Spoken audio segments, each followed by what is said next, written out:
You know, I played golf today, right? You did. It was Earth Day, and I felt like I should be earthy about it. You know, distance myself from all distractions and get in a nice 18 holes with, a couple of Miller Lights and, whatnot, cigar here and there. Most importantly from today, I played golf for quite a few years, and this has never occurred to me, but I discovered a major fallacy today. That you can't hit past the ladies' tees? I mean, I can. It's just when the right ladies are around, it's better not to, so then they get the cheap thrill. I think you get arrested for that now. Minor offense. But no. So literally this hit me today. I don't know how it never has before. You can't steer a golf cart with your knees. Steering wheel's too high. I never thought about that, and I worked at golf courses. I've never thought about that. I worked one summer. I've played since, I was 14 or 15. You can't steer one with your knees. This is a problem. And you drive your car 90% of the time with your knee. Exactly. Like, honestly, it was like such an epiphany moment. I literally stopped and I was like, have I really never realized this? Like, I drive everywhere with my knees. I know, because I'm scared shitless every single time I drive with you, because all you do is drive with your knee. I was legit trying to hold a beer and hold the cigar and steer the golf cart.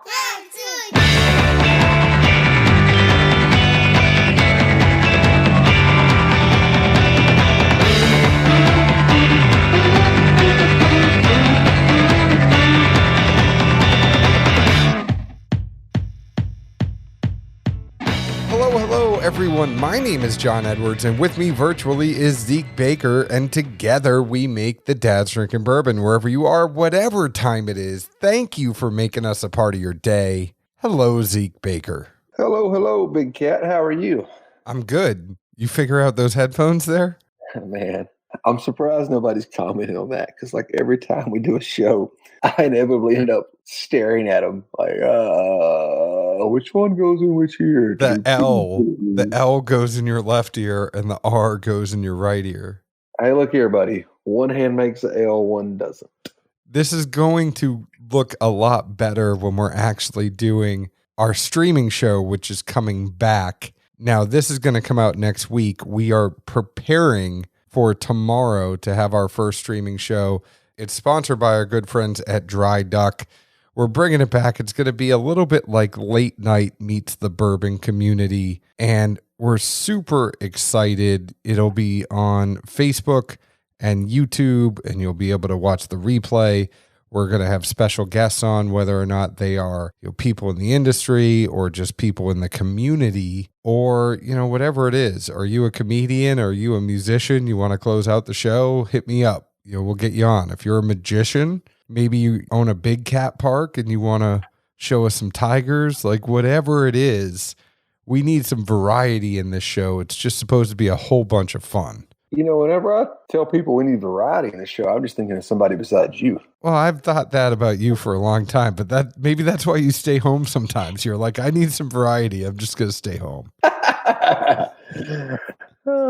Good times. But our friends Dry Duck, it's important to remember that if you go to dryduck.com and use code Bourbon15, you're going to get 15% off. Zeke is rocking an awesome fleece he got from them and a great backpack and a bucket hat. I got a new raincoat and a nice new fishing shirt. Thanks to the folks at Dry Duck for making sure that we look good on the show. Use code Bourbon15 to get 15% off your purchase. And tune in. We don't know which day it's going to be every week yet. We're figuring that out. Zeke has a ever-rotating schedule with work. Once we figure it out and figure out what works, figure out if you guys like it, I think it's going to stay around a lot longer. We've been very excited to bring this back. It's been years, and we've always talked about bringing the live back. Don't pin this all on my schedule now. I mean, you got things going on too, like, your mani-pedi nights, your book club nights, these other things you're involved in. Don't pin this all on me.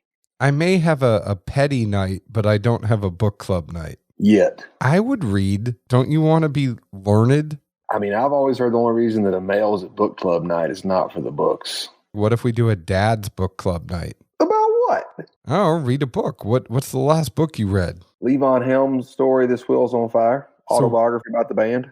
So what if we want to read that book? John, I read very little. That was probably in like 2009. Oh, I read a lot. I read a little bit every night before I go to bed. Yeah, not so much. Really? Reading puts me to sleep, man. Well, yeah. I mean, that's why you read a few pages or 10 or 20. I've read to the boy and he has to wake me up. Dada, you didn't finish the story. What are you doing over there in the chair asleep? So anytime I want you to just shut up, like I should just give you a book? Two things that wipe me out, reading and dark rooms. You are about to get like a treasure trove of books on your front doorstep. Don't mean I'll read them.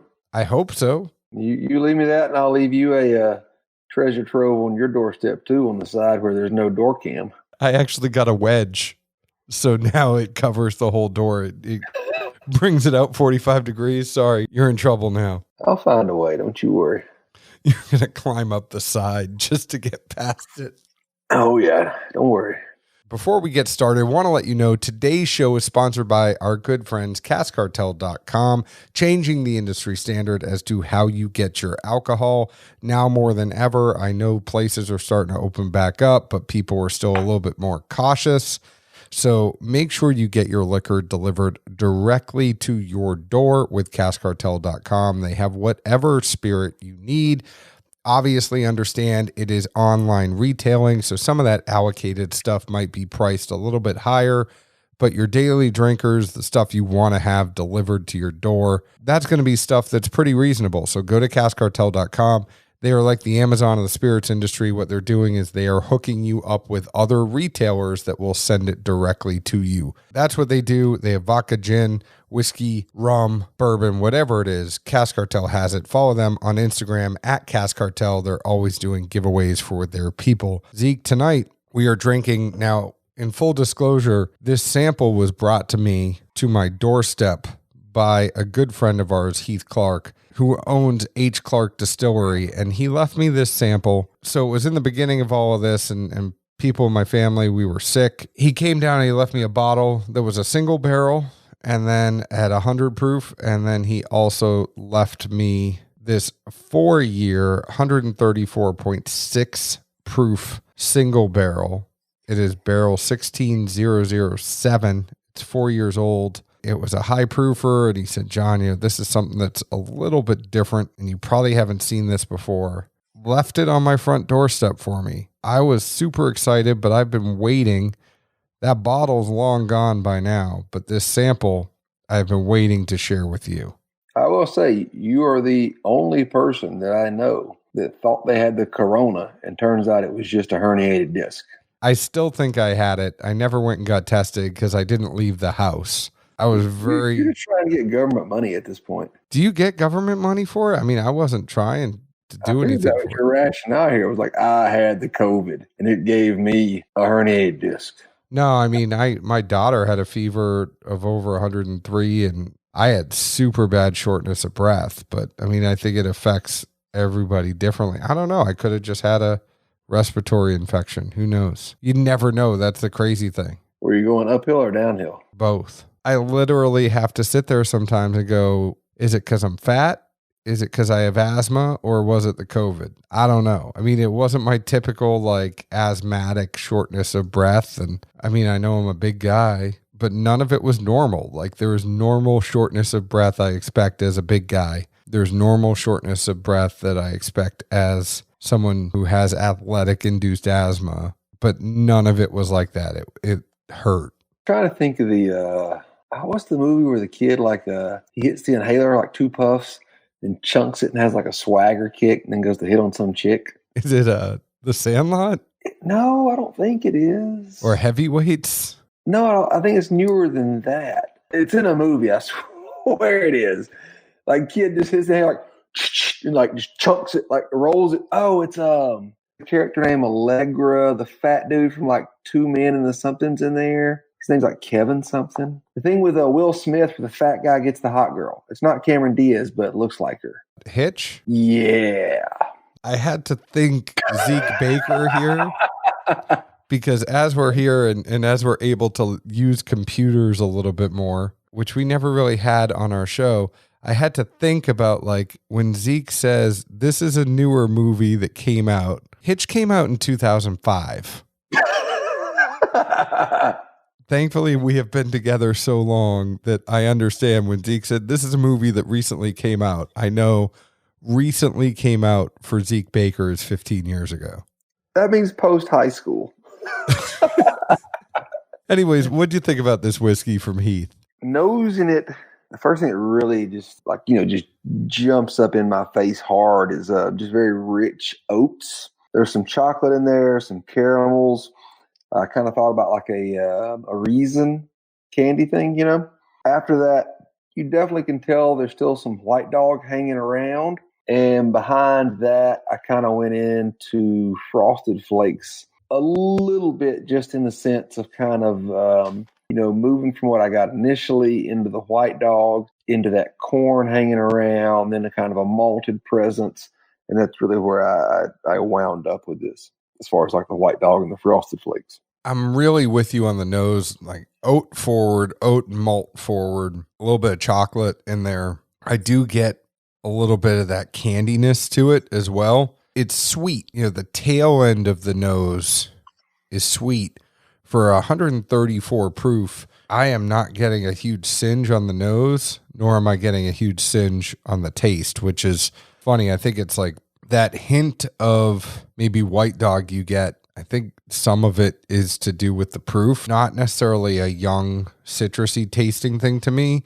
I would say all in all, I pretty much agree with your assessment, and I think it's a very malted forward 4-grain whiskey. This is 70% corn, 15% malt, 7.5 wheat, and 7.5 rye. What I find just amazing about some of the stuff I've had from H Clark recently is how, and full disclosure, we would be very, very honest with Heath, and Heath would be able to take it. We are not just saying this because I said we're friends with Heath. I think there is a huge difference in 2 years when HCD was putting out 2-year-old whiskey opposed to putting out 4-year-old whiskey now. I think it is miles ahead of the 2-year-old whiskey. I still think that 2-year-old whiskey had an amazing nose. The taste for it was just a little bit youthful and citrusy to me, but this is just miles ahead. I love this 4-year right now.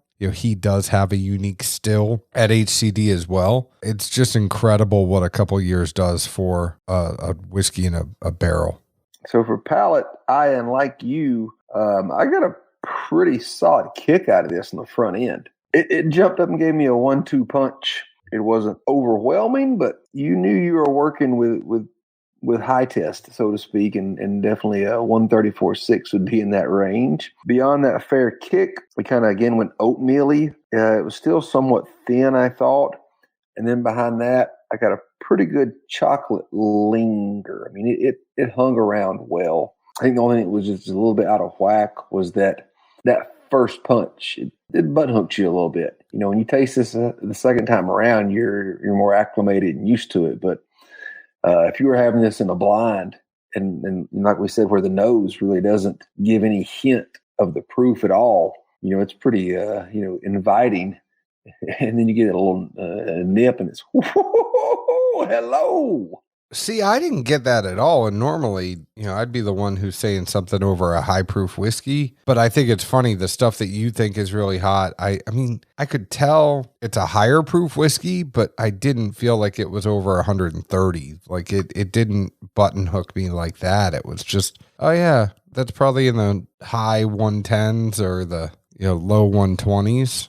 It's probably more where I thought it was. No, I mean, revisiting it doesn't. It's just literally like that first taste, and or I could even, especially see it, if someone put this in a blind, like, whoa, because the nose does not give any, warning as towards the proof.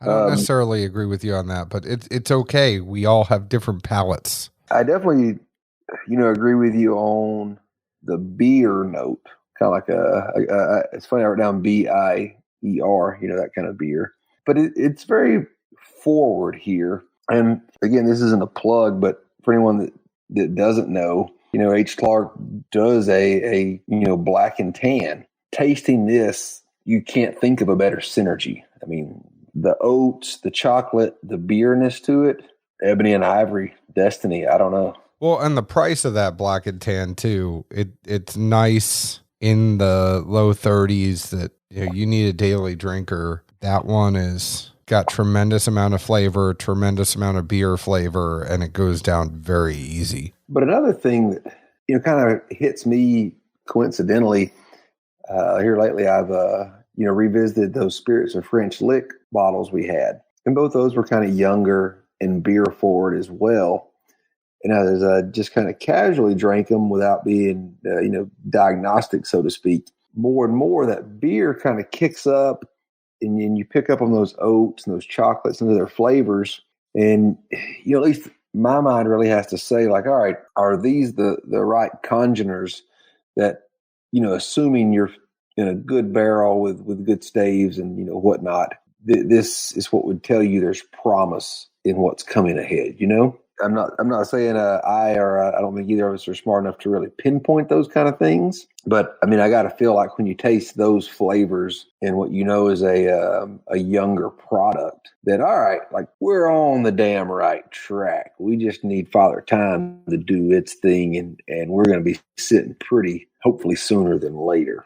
I'm totally with you. I think it's always fun to revisit some spirits that you might have overlooked in the past or kind of tasted and said, all right, I'm going to come back to these because you never know where you're going to be palate wise or what you've had in between there or different perspective on things in some way, shape, or form. So, I almost think we should look through some of the stuff we've reviewed previously and what are some ones we want to do a second chance review to.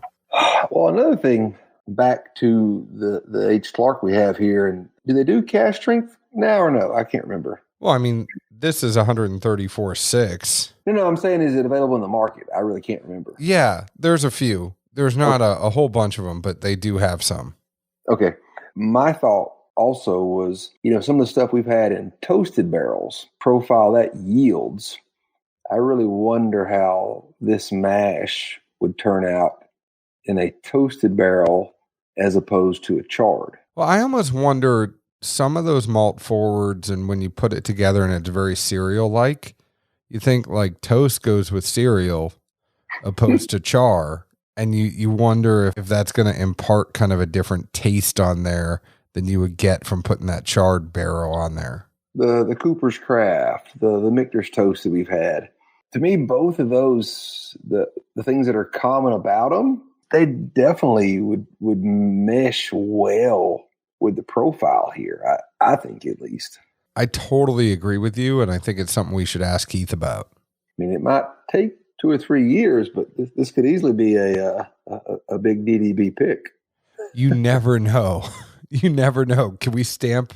I mean, he brands everything in there. So if he wants to make a Dad's Drinking Bourbon brander and burn that into the side of the barrel, I would be all about that. Which, speaking of picks, I definitely can't let this go overlooked. There's an amazing barrel-aged gin that Tark and I from Elixir Spirits picked back in the fall. Admittedly, we haven't plugged it much, and it's not because the juice is not good. I tasted it, picked it, really big fan of it. It was just wintertime, and it wasn't the right time to drink the damn thing. We're heading into May now, warmer weather, not necessarily the best bourbon and rye drinking weather for sure. And as the market and businesses are even more open and available, I promise you guys, if you like barrel-aged gin at all, this thing's a winner. And it's got a really sweet effing sticker. Sorry, I had to get that in there. I mean, no, I think it's a great pick. I was able to have some, and I was super excited to have this come out. I admittedly wish I was on that pick because Heath did have me up in the barn drilling barrels, and I did bring you a sample of his barrel-aged gin before you were able to go get it with Tarek. But which I'm also impressed you're able to fit through that square going into the roof of the barn. I am the big cat for a reason. I need to call you Shifty Cat. Anyway, Zeke, I think I would definitely get a bottle of this, but I'm more of a beer forward guy than you are when it comes to my whiskey. You are, and here lately, I've been back on that mixing kick for whatever reason, boredism, whatever. I want to know what this would taste like with a Guinness. Yeah. I don't know the ratio, and that I guess that probably is back to the black and tan kind of thing. But I'm a Guinness guy for sure. That's where I want to go with this. I'd say I would start 50-50 and tweak it around, but I can't imagine there's not a ratio that really hits both spots. Folks like those high gravity beers and stuff.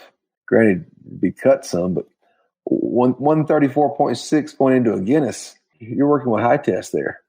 That's premium fuel. I think we have to try that out, and go ahead and try it out and report back to us. Well, I got to get more than this 1 ounce sample I had. I'll get some. All of the glassware we used tonight was brought to you by distilleryproducts.com. Zeke's flask that he took to the golf course today was also provided by distilleryproducts.com. They gave us a nice engraved flask with the Dad's Drinking Bourbon logo on it. Make sure you reach out to them and get one for yourself, your bourbon group, your store, whatever it is. They can do bulk engraving and bulk laser etching on a variety of glasses, whether or not it's the Wee Glen, the Glen, the Tua, the Neat glass, the Rocks glass, the Dram glass, whatever it is, they have it. Check them out, distilleryproducts.com, our friends Carson, Janie, Vicky, and you can also just send me a message. I'll get you in touch with them. That's what we do. They are awesome people. They have awesome products at awesome prices.